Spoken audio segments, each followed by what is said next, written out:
గుంటూరు జిల్లాల సరిహద్దుగా ఉండే మంగళగిరి అసెంబ్లీ సెగ్మెంట్ పొలిటికల్ గా అందరి దృష్టిని ఆకర్షిస్తుంది. టీడీపీ జాతీయ ప్రధాన కార్యదర్శి నారా లోకేష్ రెండోసారి అక్కడి నుంచి పోటీ చేస్తుండటంతో ఆ నియోజకవర్గం అన్ని పార్టీలకు ప్రతిష్టాత్మకంగా మారింది. మంగళగిరిలో లోకేష్ ను రెండోసారి కూడా ఓడిస్తామని వైసీపీ ధీమా వ్యక్తం చేస్తుంది. అయితే లోకేష్ ఈసారి ఎలాగైనా గెలవాలన్న పట్టుదలతో కనిపిస్తున్నారు. కొన్ని రోజులుగా మంగళగిరిలోనే తిష్ట వేసి ఇంటింటికి తిరుగుతూ ఎక్కడికక్కడ ప్రజా సమస్యలు తెలుసుకుంటూ ప్రచారం నిర్వహిస్తున్నారు. ఈసారి జనసేన బీజేపీలతో పొత్తు, వైసీపీలో విభేదాలు తనకి కలిసి వస్తాయన్న నమ్మకంతో కనిపిస్తున్నారు.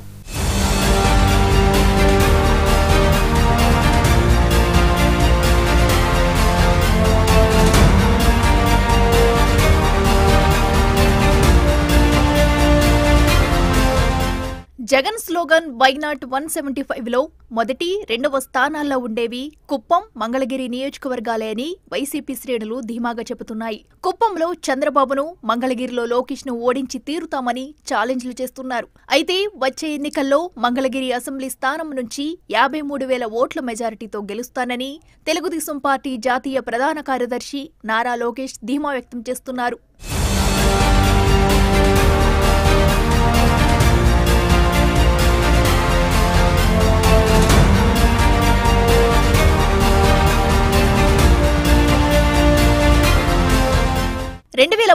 ఎన్నికల్లో మంగళగిరి నుంచి ఓడిపోయిన లోకేష్ ఈసారి నియోజకవర్గం మారతారన్న ప్రచారం జరిగింది. అయితే ఓడినా నియోజకవర్గానికి టచ్లోనే ఉన్న ఆయన వీలు దొరికినప్పుడల్లా మంగళగిరి వాసులతో మమేకమయ్యే ప్రయత్నం చేస్తూనే వచ్చారు. ఈసారి లోకేష్ పెనమలూరు నుంచి పోటీ చేస్తారన్న ఊహాగానాలను కొట్టిపారేస్తూ మంగళగిరిలోనే అమీతుమీ తేల్చుకోవడానికి సిద్ధమయ్యారు.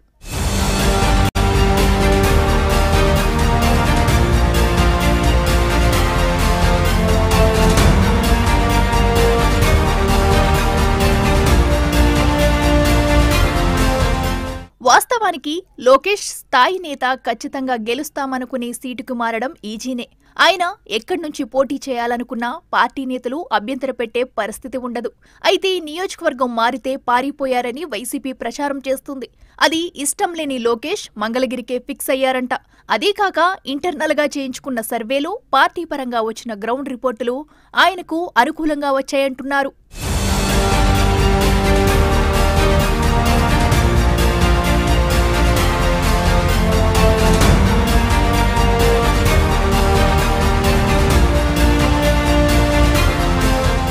యువగళం పాదయాత్రతో రాష్ట్రాన్ని చుట్టి వచ్చిన లోకేష్ గత కొద్ది రోజులుగా మంగళగిరిలోనే ప్రచారం నిర్వహిస్తున్నారు. ఆయన ఇంటింటికి తిరుగుతూ ఓట్లను అభ్యర్థిస్తున్నారు. ఉండవల్లి కరకట్ట మీద ఉన్న నివాసం నుంచి ఉదయాన్నే బయలుదేరి మంగళగిరిలో వివిధ వర్గాలను కలుస్తూ ప్రచారం నిర్వహిస్తున్నారు. స్ట్రీట్ మీటింగులు పెడుతూ సమస్యలు తెలుసుకుంటూ స్వయంగా వినతిపత్రాలు స్వీకరిస్తున్నారు. గతంలో ఎన్నడూ లేని విధంగా లోకేష్ మంగళగిరికే పరిమితం అవ్వడం, ఆయన ప్రచారం చేస్తున్న తీరు పార్టీ వర్గాలనే ఆశ్చర్యపరుస్తుందంట.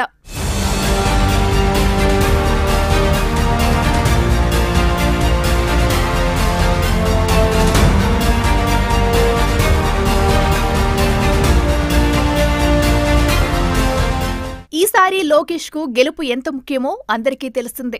ఎమ్మెల్సీగా చంద్రబాబు కేబినెట్ లో పనిచేసిన ఆయన ప్రత్యక్ష రాజకీయాల్లో సత్తా చాటుకోవాల్సి ఉంది. గత ఎన్నికల్లో ఓటమితో నేర్చుకున్న పాఠాలతో ఈసారి మంగళగిరికే టైం కేటాయిస్తూ సర్వశక్తులు ఒడ్డుతున్నారు. ప్రజలు తమలో ఒకడు అనుకునేలా వ్యవహరిస్తూ సమస్యలు తెలుసుకుని వాటి పరిష్కారానికి హామీలిస్తున్నారు. అదే టైంలో వైసీపీని టార్గెట్ చేస్తున్నారు.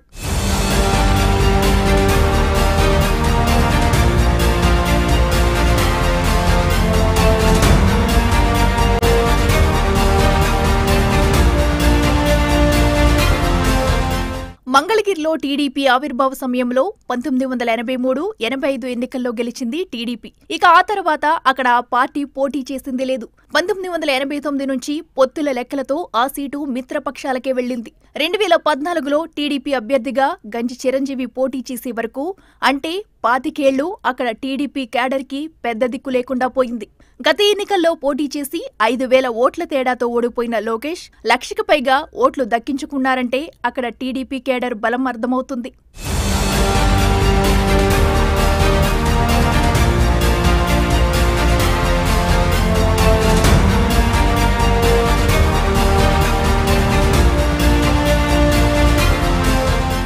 వైసీపీ విషయానికి వస్తే గత 25 ఏళ్లుగా మంగళగిరి ఎమ్మెల్యేగా గెలిచిన ముగ్గురు ఆ పార్టీలోనే ఉన్నారు. మురుగుడు హనుమంతరావు 1999, 2004 ఎన్నికల్లో కాంగ్రెస్ నుంచి గెలిచి వైఎస్ కేబినెట్ లో పనిచేశారు.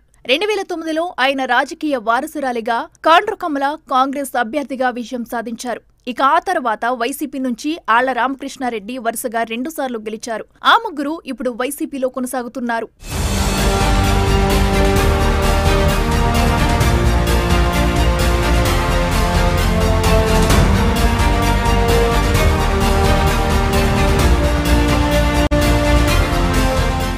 ఈసారి మంగళగిరి సీటు బీసీలకు కేటాయించాలని జగన్ నిర్ణయించడంతో అలిగిన ఎమ్మెల్యే ఆర్కే వైసీపీకి రాజీనామా చేసి కొన్ని రోజులు కాంగ్రెస్ లో షర్మిల వెంట తిరిగారు. తర్వాత తనదైన లెక్కలతో మళ్లీ వైసీపీలోకి వచ్చారు. ఈ ఎన్నికల్లో లోకేష్ పోటీలో ఉండరన్న ఉద్దేశంతో మంగళగిరి టీడీపీ టికెట్ ఆశించి కాండ్రుకమ్మల పసుపు కండువా కప్పుకున్నారు. అయితే లోకేష్ మంగళగిరికే ఫిక్స్ అవ్వడంతో ఆమె వైసీపీ తీర్థం పుచ్చుకున్నారు. ఇక మాజీ మంత్రి మురుగుడు హనుమంతరావు ప్రస్తుతం వైసీపీ ఎమ్మెల్సీగా ఎథిక్స్ కమిటీ చైర్మన్ గా కొనసాగుతున్నారు.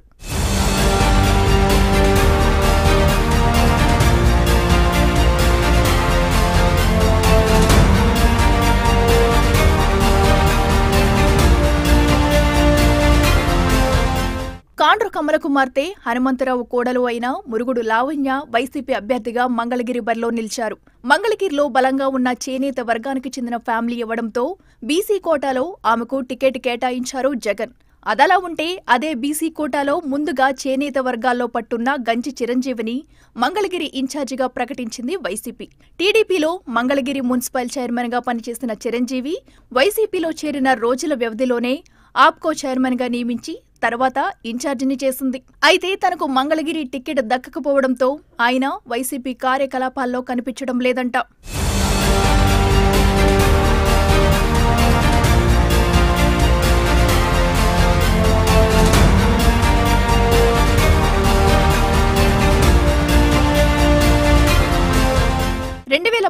ఎన్నికల్లో టీడీపీ నుంచి పోటీ చేసి ఆర్కే చేతిలో కేవలం 12 ఓట్ల తేడాతో ఓడిపోయారు గంజి చిరంజీవి.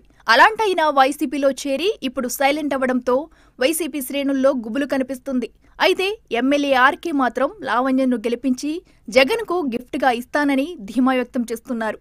మంగళగిరిలో మరోసారి తన లక్ను పరీక్షించుకుంటున్న లోకేష్ ఈసారి ఎలాగైనా గెలవాలన్న కసితో ఉన్నారు. మరి మంగళగిరి ఓటర్ల జడ్జిమెంట్ ఎలా ఉంటుందో చూడాలి.